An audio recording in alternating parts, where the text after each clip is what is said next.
Hello and welcome everyone to another special tea time today with me, Amanda Prochaska. I am here with Sophie. Sophie is one of our newest members to the Wonder Services team. She joined us. When did you join us, Sophie? A couple months In ago? February. Yeah. February. Oh my gosh. And we have been having a blast with her ever since. So we're excited to dive into a case study with Sophie today where you can learn a little bit more about our change adoption services and how Sophie solves those problems for our clients. So grab your drink of choice. I know, Sophie, you have one. Let's sit back and enjoy the conversation.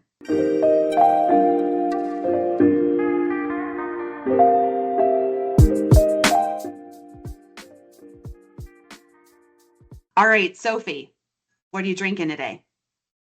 Today I'm drinking hot chocolate. Oh, hot chocolate in a I have Stanley. not been drinking this for a long, long time.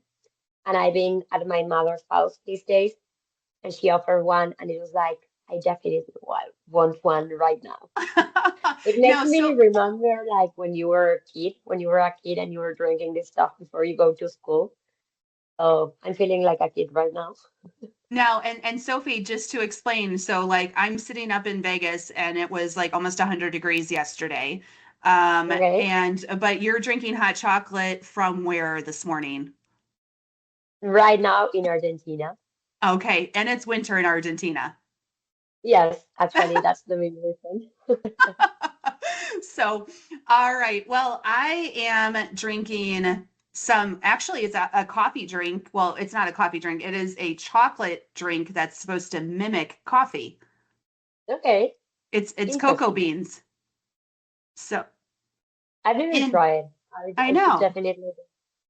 it's fun. And it's in my new Wonder cup, Alice I in love that. Wonderland cup. Yeah, that my daughter got me for Mother's Day. So, super cute, That's super nice. cute. All right. Well, I hope you all are enjoying a favorite drink today. And we are going to be talking about some recent work that Sophie did with one of our clients. So, Sophie, if we can maybe start with a more of a detailed introduction of yourself, and then we'll go Mhm. into the case study. Perfect. Yeah, so I'm originally from Argentina. That's why right now I'm here visiting my family. And I moved to Spain about 4 years ago.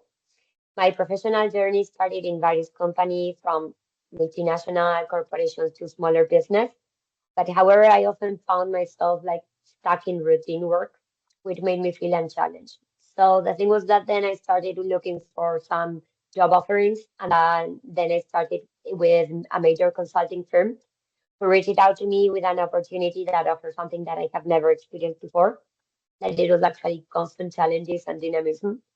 So that's where I actually entered to the world of consulting, especially for change management area.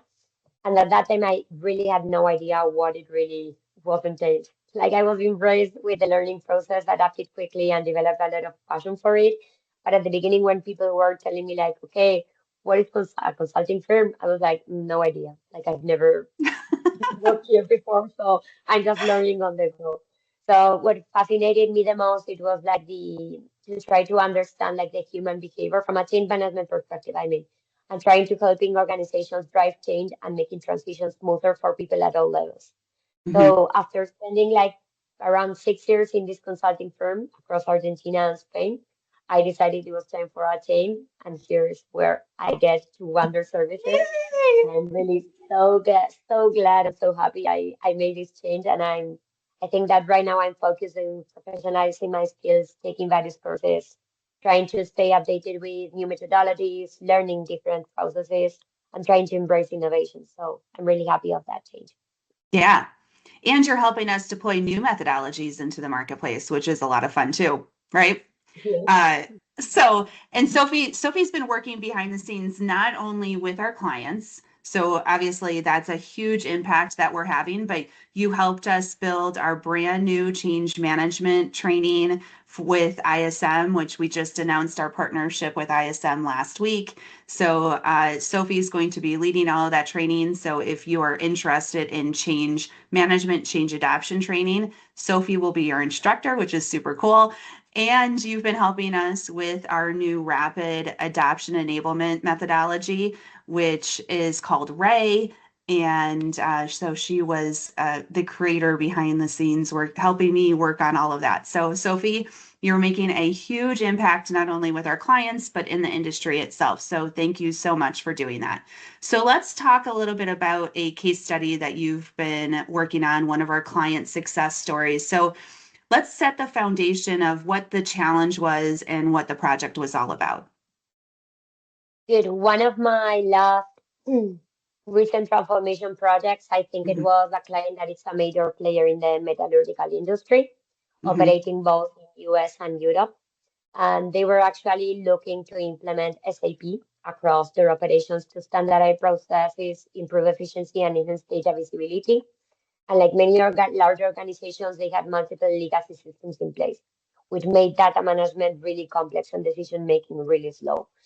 So they wanted to unify operations and establish best practices globally and ensure scalability for future growth. So the first rollout was planned for their Western Hemisphere operations in the US, and then it was going to be followed out by a rollout in the Eastern Hemisphere. And given the cultural and the operational differences across the regions, this posed a unique challenge. Hmm. And some of the key several challenges it was in terms of, for example, stakeholder availability. These stakeholders were incredibly busy, making it really difficult to align with their schedules for discussions, for feedback, for approvals. At the beginning, it was quite difficult to try to align with them. And then in terms of cultural and operational differences, since the company operates in both US and Europe, there were different ways of working, like compliance requirements, organizational behaviors that needed to be addressed. So it was like when we started to do a comparison of the change impacts per location, it was really, really huge. And I remember like we were starting with workshops to try to understand the assist and the to be situation. And when we were identifying the gaps in between, I was having like 178 items by day 4. And it was like, oh my God, this is going to be really huge. Like, I'm not sure how we are going to handle this, but it was really interesting. And then one of the most important thing it was we were having resistance to change from the beginning. And this was because they already tried to implement it SAP in the past, and it was not so good. They were not prepared, like really full prepared to the employee. So many employees were used to their current systems and hesitant about switching to SAP one more time. Yeah. So it was like, as it has been a failure, we were having also like that additional complement of saying, okay, how we convince these people that this time it's going to be working. So it was really interesting. And we also have a lot of like continuous timeline and adjustments due to ongoing changes. So we frequently had it to adapt and to work on our approach. Yeah, and this whole situation came about because there was our client acquired a brand new business line, Mhm. and so that it was part of the integration of moving them from their current systems to SAP. So not only did you have all the complexity that you talked about, but you also had differences in culture, differences in operating model, like how they were used to operating versus how they were going to need to operate moving forward. So it's a highly complex project. I think you had a lot of fun being involved in it too. Yes, absolutely. And actually, it was not, as I was saying, like this was not only a technology project, it was a people transformation initiative. So Yeah. now that they acquired this new division into the full organization, we're trying to identify like, okay, how we try to communicate that roles are not going to be covered by anyone. Like each people will still have their same role, but they are going to operate differently with SAP. So it was really interesting. Yeah, and you know better than I do, every change initiative that we get involved in, we have our kind of approach that we take.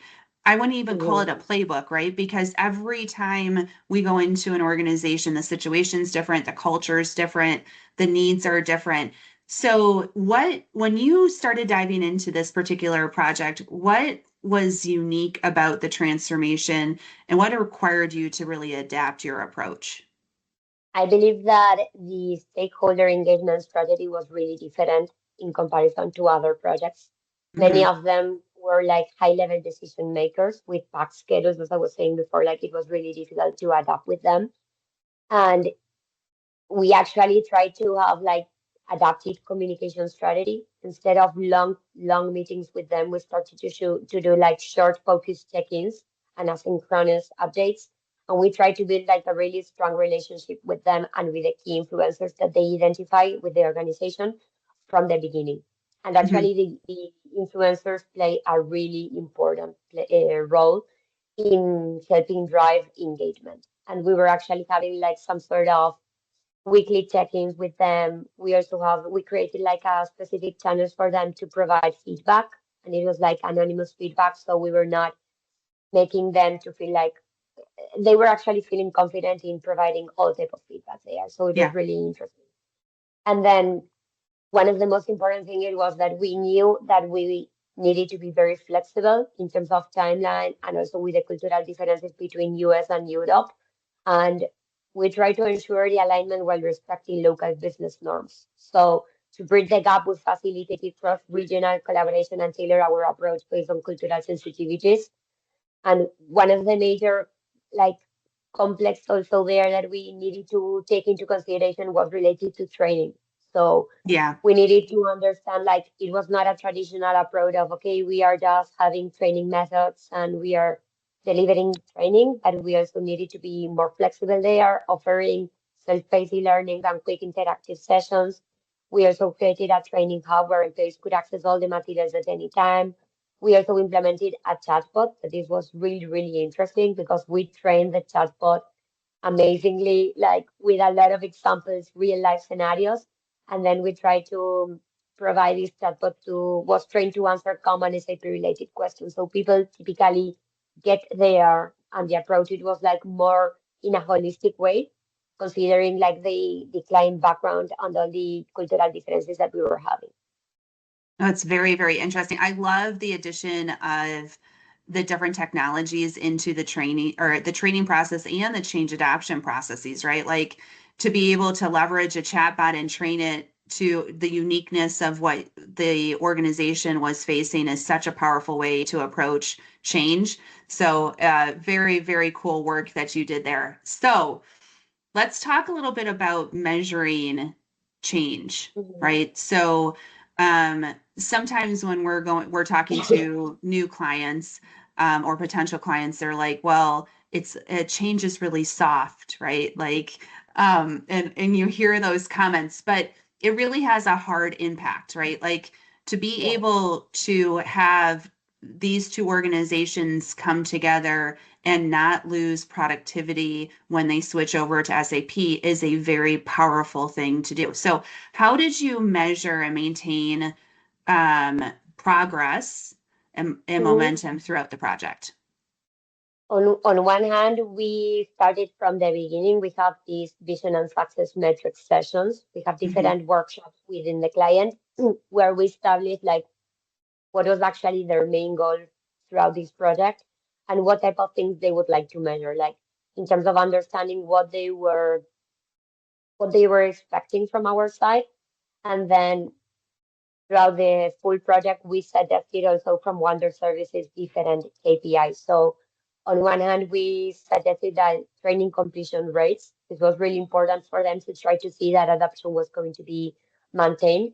And then user adoption rates, like how many employees were actively using SAP since we launched it, and then how many of them were logging in. Hmm. So we also have, as I was saying before, not only with the influencers, but also with the full company, we have like this feedback from the employees through surveys. We run like 14 readiness surveys to all the companies throughout the project. And then we're having like some sort of additional pulse text where we try to identify like specific things more related to go live, that it was the more complex thing and this is nothing new Yeah. for us. But then we also try to measure in terms of number of support tickets. A high number could indicate that gaps in the training. So we actually, since we implemented, we saw that we were having really good outcomes in that sense. And we were having not only super users, but IT people that were available on site to assist people in real time. So what we were thinking it was in terms of measurement was more related as an overall of the project, but also related mostly to training.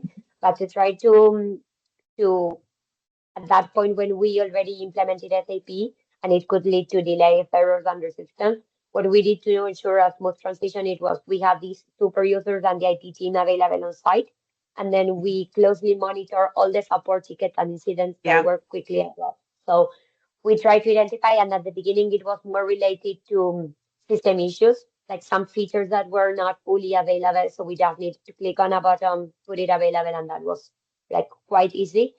And then we also provided hypercare support to guarantee a seamless post-implementation experience. So people, when we did like some sort of cross-check to try to maintain this momentum throughout the project, we were trying always to make them feel like they were here and that their voice really were counting on for us. So it was like in terms of trying to feel confident and not only it's like, okay, I've implemented SAP and this is all and now it's in your side. We were trying to do like a really great adoption. And also Yeah. some of the tangible outcomes from that transformation is was in terms of it was the first time, right after they already tried in the past, that this SAP implementation in the Western Hemisphere was a huge success. So employees saw the immediate impact on their daily tasks. And some of the feedback that we received during the service, it was including streamlined workflows. So Yeah. processes were really simplified right now, and it reduced a lot of the manual work for them. Then faster decision making because thanks to the real data visibility, they were able right now to take decisions easier. And then the higher efficiency. So employees could focus on value adding activities instead of repetitive manual work. And I believe that also in terms of adoption, as I was saying, like it really increased the user adoption rates. It reduced the support tickets over time, and it was a successful foundation also to the European rollout that is coming in some months. Yeah. So it is also very interesting when you talk about user adoption. And remember, one of the struggles that this client had was while they had an ERP system, a lot of the work that they were doing was not happening in the ERP. So their original ERP deployment was very poorly adopted and they reverted to spreadsheets, et cetera. Yeah. So it was a big movement to get the adoption of SAP because they not only had the troubles with SAP before, but they had poor adoption of their existing ERP. So huge kudos to you and the team. I loved in particular how integrated you were to the rest of the project. It was like you were Mhm. embedded, highly collaborative with the team, and it led to all of the success. Now, I do have one question for you before we kind of wrap up with like lessons learned and stuff like that.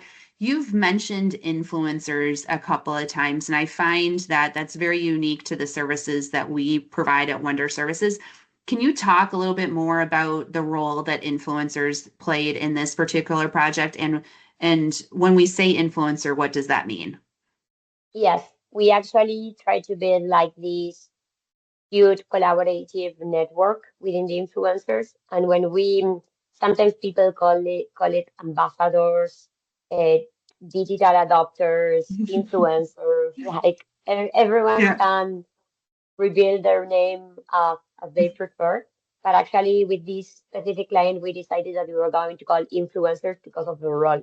And Hmm. here typically, the influencer is somebody who's going to be like your ears and your eyes in the office, and it's going to Yeah. tell you what's happening within the rest of their teammates and what do their team is feeling according to the transition or the transformation. And it's actually somebody who's going to help you drive the engagement and the change. So it's going to be some sort of also early adopters in terms of understanding what is going to be changing and trying to be promoters of the project. So here in this specific project, what we did it was we categorized different type of influencers. Hmm. So we were having on one hand like these strategic advisors who were people who were only like with a really high level influence, and it was some sort of managers of other people, so their influence was really important for their team members. And then we were having super users. Yeah. This was the category of these early adopters who were using and doing like the hands-on on the system before it was launched the first time. So they were providing suggestions, they were doing recommendations, they understand like the full process on the back end. So they were saying like, okay, we need this feature for this, we need to automatize this process, we need to standardize this within Europe and US. So they were providing like really valuable input. And then on one hand, we were having the influencers as a category, as a third category, Hmm. where this category was more in terms of, okay, you are going to give us all the feedback, even though this is not so positive, Right. without not saying Yes. negative, but this is not maybe so positive.